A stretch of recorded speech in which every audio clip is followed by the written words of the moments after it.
अस्सलाम वालेकुम। उम्मीद है आप खैरियत से होंगे। आज की वीडियो में मैं जैसे कि मैंने पहले भी बताया था कि हेड मिस्ट्रेस का पेपर सॉल्व करेंगे। ठीक है, पेडागोजी का पोर्शन जो कि बहुत ही इंपॉर्टेंट है। सिर्फ सॉल्व भी नहीं करेंगे बल्कि आप लोगों को समझाऊंगा भी। तो पहला क्वेश्चन है, rearrange the steps in decision making process logically. देखें अब किस तरह से ये हमें पहले 6-7 ऑप्शन दिए हुए हैं और अब हमने उसको क्या करना है, लॉजिकली उसको क्या करना है, अरेंज करना है। तो देखें यहाँ पे समझना बहुत आसान है। सबसे पहले आइडेंटिफाई करते हैं प्रॉब्लम को, फिर आइडेंटिफिकेशन ऑफ डिसीजन क्राइटेरिया कि आपने फैसला कौन सा करना है, allocation of weight to criteria, development of alternatives, फिर एनालिसिस ऑफ अल्टरनेटिव। पहले अल्टरनेटिव बनाने हैं फिर उनका एनालिसिस करना है। ठीक है, सिलेक्शन ऑफ एन अल्टरनेटिव मतलब कि आपने उनमें से सबका एनालिसिस किया तो आपने उसका क्या निकालेंगे, सिलेक्शन करेंगे एक किसी को, फिर इम्प्लीमेंटेशन ऑफ अल्टरनेटिव। तो बहुत ही आसान है इसका, ABCDEFGH। ठीक है, बहुत आसान क्वेश्चन है ये, देखने में मुश्किल लगता है लेकिन बहुत आसान है। नेक्स्ट क्वेश्चन है हमारे पास, planning organising directing are the. तो planning organising and directing are the, ये किसका काम है, function of management, goals of management, result of management, all of above. तो यहाँ पे आएगा गोल नहीं होते हैं प्लानिंग ऑर्गेनाइजिंग डायरेक्टिंग, बल्कि ये क्या होते हैं, फंक्शन। तो ऑप्शन नंबर ए आएगा। इसको हम ऐसे कर लेते हैं सेव ताकि हम लिख सकें इसको, टिक कर सकें ताकि भूल ना जाए। ठीक है, तो फंक्शन ऑफ मैनेजमेंट, यहाँ से हम फंक्शन ऑफ मैनेजमेंट कर देते हैं। तीसरा क्वेश्चन है हमारे पास, motivation is related to. Motivation किससे रिलेटेड है, तो मोटिवेशन आपको पता है जो लीडर होता है वो क्या करता है, मोटिवेट करता है। तो यहाँ पे हमारे पास लीडिंग करेक्ट ऑप्शन है सी।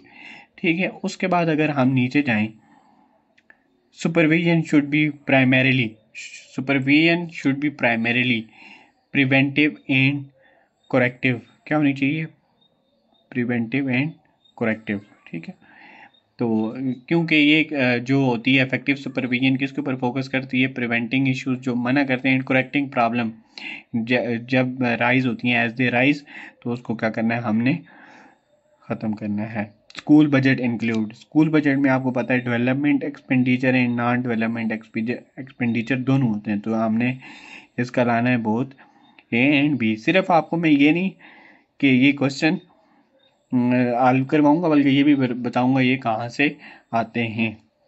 ठीक है, स्कूल ये वाले आसान हैं, जो थोड़े मुश्किल होंगे वो मैं आपको बताता हूँ। ये तो आपने पढ़ा ही होगा, डेवलपमेंट एक्सपेंडिचर और नॉन डेवलपमेंट एक्सपेंडिचर। डेवलपमेंट वो होता है जिसमें पैसे आते हैं जिससे आप कोई चीज़ें न्यू बनाते हैं। ठीक है, नॉन डेवलपमेंट एक्सपेंडिचर वो होते हैं जिसमें सैलरी वगैरह ये चीज़ें। According to John Dewey educational process has two side.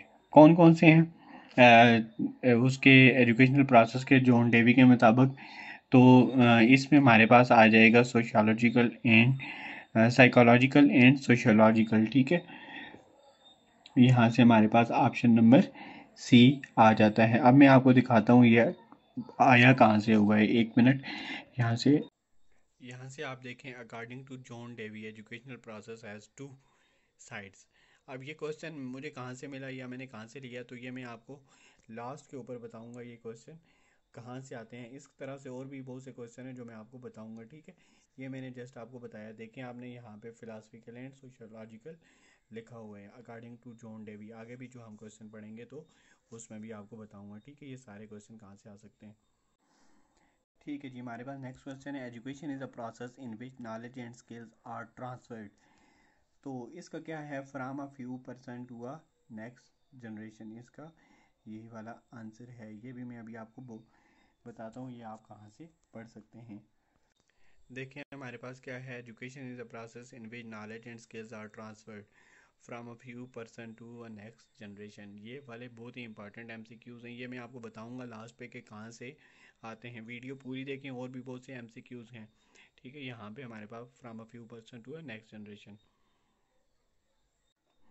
ठीक है जी, नेक्स्ट क्वेश्चन है हमारे पास, educational psychology study of. Educational psychology किसकी स्टडी है, mental illness, intelligence test, cognitive process, बल्कि इसको आएगा हमारे पास लर्निंग, लर्निंग एंड टीचिंग। ये सामने से कॉमन सेंस से इंसान को पता चल जाता है ये वाले क्वेश्चन कैसे होते हैं, ठीक है। नेक्स्ट क्वेश्चन है the data which has already been collected by someone are called, क्या कहते हैं जो ऑलरेडी किसी ने, ये रिसर्च से क्वेश्चन आया तो उसको कहते हैं सेकेंडरी डेटा, ठीक है।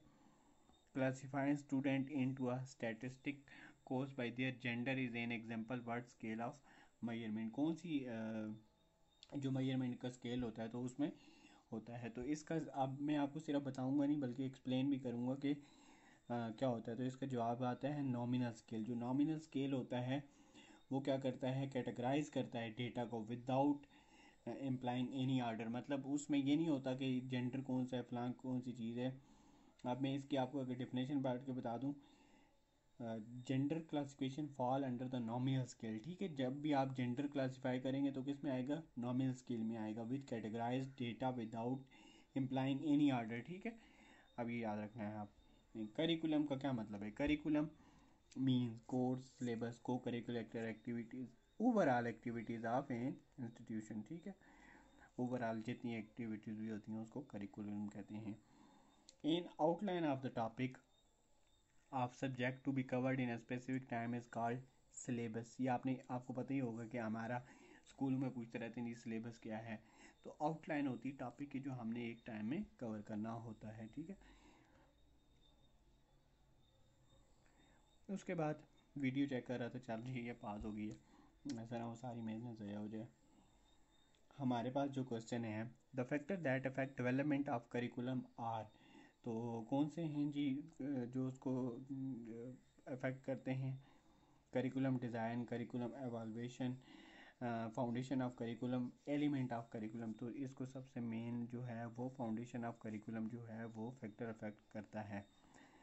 क्वेश्चन नंबर 14 है हमारे पास, when what why and how to teach is the main task of, किसका काम होता है ये, एजुकेशनल साइकोलॉजी का, एजुकेशनल फिलासफी का, या इकोनॉमिक्स या हिस्ट्री का। तो ये आपने याद रखना है एजुकेशनल फिलासफी, ठीक है। एजुकेशनल फिलासफी क्या करती है, फंडामेंटल क्वेश्चन को जो मेथड ऑफ टीचिंग से रिलेटेड होते हैं, मतलब मेथड ऑफ टीचिंग का पर्पस, उससे रिलेटेड जो फंडामेंटल क्वेश्चन होते हैं उसको उनको एड्रेस करती है, ठीक है।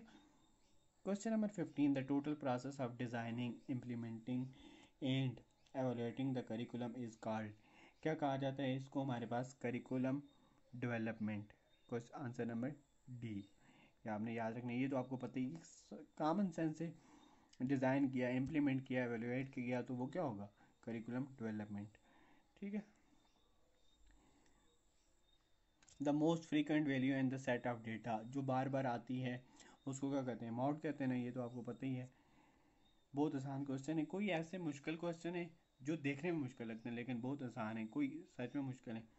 जैसे कि नेगेटिव कोरिलेशन, ये वाला असल में मुश्किल है। और negative correlation mean, negative correlation में क्या होता है, वन वेरिएबल इंक्रीज होता है तो other variable decrease, as one variable increase the other variable decrease. Negative में ये होता है और पॉजिटिव में क्या होता है, एक बढ़ेगा तो दूसरा भी बढ़ेगा, समझ आएगी।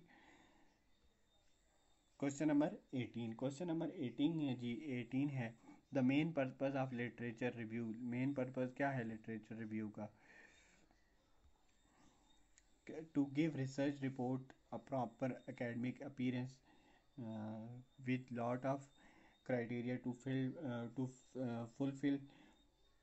तो इसको सारे पढ़ने के बजाय मैं आपको बता देता हूँ, to find out what is already known about the area of interest, ये है लिटरेचर रिव्यू का मतलब। लिटरेचर रिव्यू हम क्यों करते हैं कि पहले से देखते हैं कि क्या क्या इसके बारे में पढ़ा हुआ है या लोगों ने लिखा हुआ है, तो इस वजह से लिटरेचर, जिन लोगों ने रिसर्च किया तो उन लोगों के लिए कोई मसला भी नहीं है। विच of the following provide solid foundation of theoretical frame work, तो हमें कौन सा देता है ये बिल्कुल solid theoretical framework, literature review, बाकी कोई भी चीज़ नहीं देती है। क्वेश्चन नंबर 20 हमारे पास, which of the following is not a tool of data collection, interview से भी हम डेटा कलेक्ट कर सकते हैं, चेक लिख से भी, क्वेश्चन एयर से। तो आईपॉसिस तो हमने खुद ही ड्रा करना होता है ना। तो क्वेश्चन नंबर 20 का आंसर है ए, आईपॉसिस, ठीक है। आईपॉसिस क्या होता है, hypothesis propose explanation not a data collection tool, ठीक है। क्वेश्चन नंबर 20 है, 21 है हमारे पास, the major purpose of co curricular activities, co curricular activities, अभी एनटीएस में भी ये वाला क्वेश्चन आया था। Allow student to an opportunity to develop into a new good citizen as student achieve a well adjusted personality, तो ये वाला इसका ये होगा। या provide a relief from usual class room, ये दो भी हो सकते हैं, ठीक है। मेरे ख्याल में ये जो सी है ये बेस्ट ऑप्शन है। Help student achieve a well adjusted personality, क्योंकि वो सारी चीज़ों में जो होगा आगे आगे होगा तो उसकी पर्सनैलिटी क्या होगी, एडजस्ट हो जाएगी, मतलब वर्सटाइल हो जाएगी। All the learning activities which are expose during study are included in, किस में वो इंक्लूड होती हैं, मॉडर्न टेक्निक ऑफ इंस्ट्रक्शन, किस में, मॉडर्न टेक्निक ऑफ इंस्ट्रक्शन, इसमें। अब देखें ये सिर्फ पढ़ने वाली बात है। मॉडर्न टीचिंग टेक्निक क्या करती है, वैरायटी ऑफ लर्निंग एक्टिविटीज़ को इन्हेंस करती है ड्यूरिंग स्टूडेंट इंगेजमेंट, जब स्टूडेंट इंगेज हुए होते हैं, ठीक है। मैं उर्दू में इसलिए भी आपको बता रहा हूँ ताकि आप लोगों को समझ सही आ जाए। क्वेश्चन नंबर 23 हमारे पास, the material teacher use to foster the technique teaching learning process is called, क्या करते हैं टीचिंग लर्निंग प्रोसेस को फोस्टर तेज़ करने के लिए क्या करते हैं जी, वो हम क्या करेंगे, कलेक्शन ऑफ नोट्स, नोटबुक्स, या इंस्ट्रक्शन मटेरियल या वीडियो गेम इंस्ट्रक्शन मटेरियल को यूज़ करते हैं, ठीक है। नोटबुक्स को तो नहीं यूज़ करते हैं, इंस्ट्रक्शन मटेरियल को यूज़ करते हैं। इधर किसी ने नोटबुक्स किया हुआ है। The testing use to identify what a student knows and does not know is called, क्या कहते हैं, वो वाली टेस्टिंग जिसमें ऑलरेडी पता है और जो नहीं पता है, तो डायग्नोस्टिक टेस्ट। डायग्नोस्टिक टेस्ट वो होते हैं जिसमें क्या करते हैं, डायग्नोज करते हैं स्टूडेंट की स्ट्रेंथ को और वीकनेस को इन पार्टिकुलर एरियाज। तो क्वेश्चन नंबर 25 है हमारे पास, विच को रिलेशन इज स्ट्रॉन्गेस्ट, सबसे स्ट्रॉन्गेस्ट कौन सा रिलेशन है, प्लस 0.10, माइनस 0.95, माइनस 0.90, तो माइनस 1.00। अब ये क्या बताता है, a correlation of one indicate a perfect negative correlation, the strongest in term of magnitude, कीमत में क्या है, बड़ा है, ठीक है। स्ट्रॉन्गेस्ट से परफेक्ट कौन सा है, नेगेटिव कोरिलेशन है, समझ आ गई, -1। Questionnaire survey method is use to collect, questionnaire जो होता है वो किस लिए कलेक्ट किया जाता है, प्राइमरी डेटा के लिए कलेक्ट किया जाता है, सेकेंडरी डेटा तो वो होता है जो ऑलरेडी किसी ने किया हो। What is mode of following number, 8, 2, both 2 and 8, देखें बार बार रिपीट कौन से हो रहे हैं, 2 और 8, ये तो आपके लिए बहुत ईजी है, अलवा समझ लें ये वाला question. Question number 28, which of the following is not essential element of report writing, research जिन जिन लोगों ने रिपोर्ट राइटिंग की या रिसर्च की है तो उनको पता ही होगा, रिसर्च मेथडोलॉजी भी इंपॉर्टेंट होती है, रेफरेंस भी कंक्लूजन में, तो इसमें नन ऑफ दीज आएगा।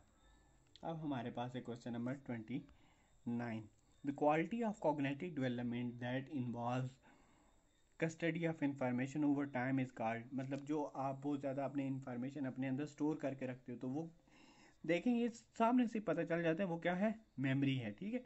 सामने से पता चल गया कि कस्टडी ऑफ इंफॉर्मेशन, कस्टडी क्या होती है, जैसे पुलिस वालों की कस्टडी में, ठीक है। Question number 39, completing a task with 80% accuracy is requirement for success is the example of, 80% accuracy किस में होती है, 80% नॉर्म रेफरेंस में, तो 80% एक्यूरेसी नहीं होती है, क्राइटेरियन रेफरेंस में होती है, ठीक है।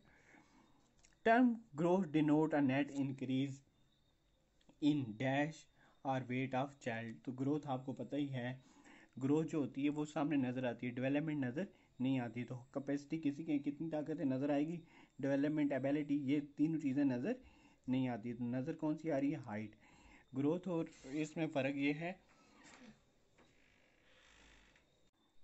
मैं आपको बता रहा था कि हाइट और सॉरी डेवलपमेंट और ग्रोथ में फ़र्क ये है कि डेवलपमेंट जो होती है वो नज़र नहीं आती, ग्रोथ जो होती है वो नज़र आती है, ठीक है। हाइट इंक्रीज़ हो रही है मतलब ग्रोथ हो रही है, डेवलपमेंट अब जैसे हमारा जो है दिमाग डेवलप हो रहा है, जैसे हम मेच्योर होते जाते हैं, ठीक है, ये बेसिक सा फ़र्क है इसमें, ठीक है। उसके बाद हमारे पास आता है नेक्स्ट क्वेश्चन है question number 32, fix ideas and ball park measurement are the qualities of, तो ये किस में मेजर आप करते हो, साइंस में भी नहीं करते, बायोलॉजी, लैंग्वेज, स्यूडो साइंस में, ठीक है, ये आपने याद रखना है।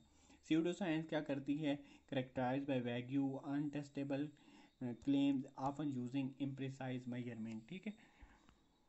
उसके बाद क्वेश्चन नंबर 33 हमारे पास, 20 teacher working under supervision of one head teacher is an example of dash organisation, तो कौन सी ऑर्गेनाइजेशन होती है वो हमारे पास यहाँ पे ऑप्शन आएगा ऑर्गेनाइज्ड या फ्लैट ऑर्गेनाइजेशन, दो ऑप्शन हैं इसमें से। अब ये आपको देखना पड़ेगा कि कौन सा ठीक है, क्योंकि मुझे जो लग रहा है वो ऑर्गेनाइज्ड है, और जो है फ्लैट वो अभी बहुत से मैंने अपने दोस्तों से डिस्कस किया, उन्होंने फ्लैट बताया, लेकिन अब एग्जैक्टली कोई क्वेश्चन ऐसे होते हैं जिनका आंसर सिर्फ पीएससी और एनटीएस वालों को ही पता होता है, ठीक है, जो मास्टर होते हैं। इसके बाद मैं नहीं चाहता हूँ मैं को आपको कोई भी गलत इंफॉर्मेशन दे दूँ, इसलिए जो चीज़ होती है मैं आप लोगों को बता देता हूँ। The comprehension term covering building, playground, furniture, equipment, library and laboratory is called, कौन सा होता है जी, ये स्कूल प्लांट होता है, इसमें सारी चीज़ें आ जाती है, स्कूल स्टाफ में टीचर वगैरह आ जाते हैं, ठीक है। यह तो सामने से पता चल रहा है, ये अगर पेडागोजी जिस बंदे ने पढ़ी है ना उसके लिए बहुत आसान ही है। Measurement is the process of dash performance, कौन सी परफॉर्मेंस है, आपको पता होगा क्वांटिफाइंग, मेजरमेंट होती है क्वांटिटी है, ठीक है।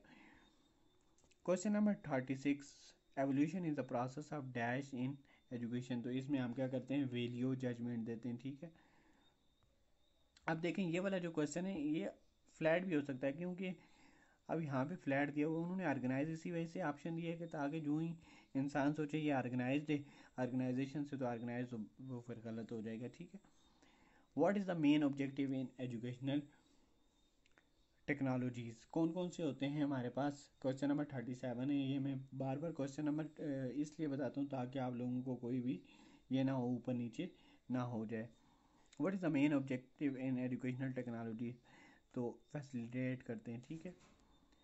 Which of the following is not example of communicative tool, multimedia, encyclopedia, teleconferencing, electronic mail, chat, तो इन सारों से हम करते हैं, इन सब से हम करते हैं कम्युनिकेशन, सिर्फ इससे नहीं करते हैं। 1 मिनट अजान हो गई है तो अजान के लिए वीडियो को पास करते हैं ज़रा।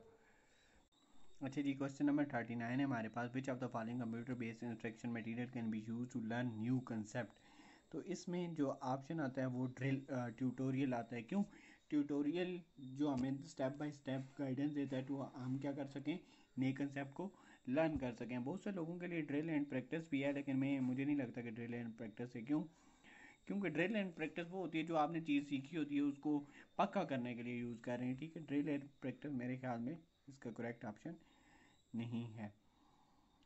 अच्छा जी, इसके यहाँ पे ये कुछ हुआ है, मिस हुआ है, तो इसको हम क्या करते हैं, ठीक है, उसका कहीं और से देखता हूँ मैं कापी से। इसका ये Miss Samina grade 4 teacher prefer to use text book because, क्यों करती है वो टेक्स्ट बुक यूज़ करने की कोशिश करती हैं, तो इसका सही ऑप्शन ये होगा because text book address the need of diverse student, text book contain most of material they need to learn in the course, ये तो आपको पता ही है, टेक्स्ट बुक में बहुत सी चीज़ें होती हैं जो उनको कोर्स में हेल्प करती है, लेने में मदद, सीखने में मदद करती हैं। क्वेश्चन नंबर 41 है हमारे पास, which of the following not function of educational psychology, educational psychology का कौन सा फंक्शन नहीं है, to define the goal for which education is to strive, ये वाला है, to define the goals for which education is to strive, ठीक है। इसके बाद है हमारे पास psychology is a science of, psychology किसकी साइंस है, ये तो बहुत आसान सा है, बिहेवियर, ये तो आपको पता ही होगा। Intelligence is a composite of 9 distinct primary mental abilities was suggested bye, किसने सजेस्ट किए थे, थर्स्टून ने, ठीक है। ये देखें इसका नाम थोड़ा डिफरेंट है, तो intelligence is a composite of 9 distinct primary, वैसे इंटेलिजेंस जो टेस्ट था वो बायनेट ने दिया था, लेकिन intelligence is a composite of 9 distinct primary mental ability was suggested by Thurstone, ठीक है। अब बहुत से लोग क्या करेंगे कि बायनेट ने दिया हुआ है तो बायनेट के ऊपर क्लिक कर देंगे, ठीक है, अल्फ्रेड बायनेट। इसके बाद हमारे पास है नीचे examination 44 examination given at the end of course to see how much you have learned or achievement test, aptitude test, adjustment test. तो achievement क्या आपने क्या हासिल किया है, ठीक है। What is the bell in Pavlov, आपने उसका क्लासिकल कंडीशन, वो बेल जो बजाता था तो क्या हो जाता था, वो कुत्ते को खाना मिलता था, ठीक है, तो उसके मुंह में सलाइवा बनने पड़ जाता था। इसमें हमारे पास क्या आ जाएगा, सी एस। सी एस क्या चीज़ है हमारे पास, क्लासिक कंडीशनल स्टिमुलस, ठीक है, कंडीशनल स्टिमुलस, ये आपने याद रखना है। तो इसमें पैब्लो में क्या था, कंडीशनल स्टिमुलस था जो बेल थी, तो जब वो बजाई जाती थी तो उसके रिस्पांस में क्या होता था कि वो कुत्ते के जो मुंह में सलाइवा बनना पड़ जाता था। One sentence summary is a form of, किसका फॉर्म है वो, teacher evolution, student evolution, formative, तो summative evolution, summary summative last पे ही होती, ठीक है। The idea that learning is a social process was given by, learning किस सोशल प्रोसेस है, किसने दिया था, वाइगॉस्की ने दिया, ठीक है। अगर ये आप थ्योरीज पढ़ें साइकोलॉजी की जो हैं तो आपको पता चल जाएगा, ठीक है। मैंने वीडियो भी बनाई हूँ, आप लोग वहाँ से देख सकते हैं। ये आप देख लें, कसम से मैं यकीन से कह सकता हूँ आप लोग 50 में से 30 नंबर पक्के ले सकते हैं इस हालत में। अभी जो आपने सीखा है, constructivism hold the idea of, sorry मेरा जुबान स्लिप हो रही है, constructivism hold the idea of, तो कंस्ट्रक्टिविज्म में क्या होता है, लर्निंग बाय डूइंग, ठीक है। Grammar translation method, grammar translation method वो होता है जिसमें आप, पुराना दौर था मतलब जिसमें आप क्या करते थे, एक एक चीज़ को ट्रांसलेट करके पढ़ा देते, तो ये क्या होगा, ट्रेडिशनल मेथड, ठीक है, रस्मी मेथड है जो। व्हाट इज़ द फीमेन राइम, तो ये हमारे पास आगे जी, नेक्स्ट क्वेश्चन आ गए हमारे पास यहाँ पे 49 50 क्वेश्चन, 1 मिनट 50 क्वेश्चन हमारे पास क्या है, मैं आपको दिखाता हूँ यहाँ पे 50 क्वेश्चन। अच्छा ठीक है, नेक्स्ट हमारे पास 50 क्वेश्चन है, यह वहाँ पे लिखा हुआ नहीं था तो मैंने इसको पेपर से देख लिया, तस्वीर बनाते हुए मिस प्रिंट हुआ था। Macro lesson plan is use in, macro lesson plan किस में यूज़ होता है, तो आगे डिफरेंट ऑप्शन हैं, तो उसका करेक्ट ऑप्शन है teaching a large portion of syllabus. Micro teaching में आपने देखा होगा कि थोड़ा सा हिस्सा पढ़ाते हैं और कम स्टूडेंट होते हैं। मैक्रो में क्या होता है, ज़्यादा सिलेबस पढ़ाते हैं और ज़्यादा लोग होते हैं, ठीक है। तो ये हो गया आज का लेक्चर। तो मैं अब आपको बता देता हूँ कि आपने कहाँ से, जो मैंने आपको क्वेश्चन बताए बहुत से ज़्यादा पेडागोजी के क्वेश्चन यहाँ से आते हैं। अभी मैं आपको यहाँ पे वहाँ पे दिखाता हूँ, 1 मिनट।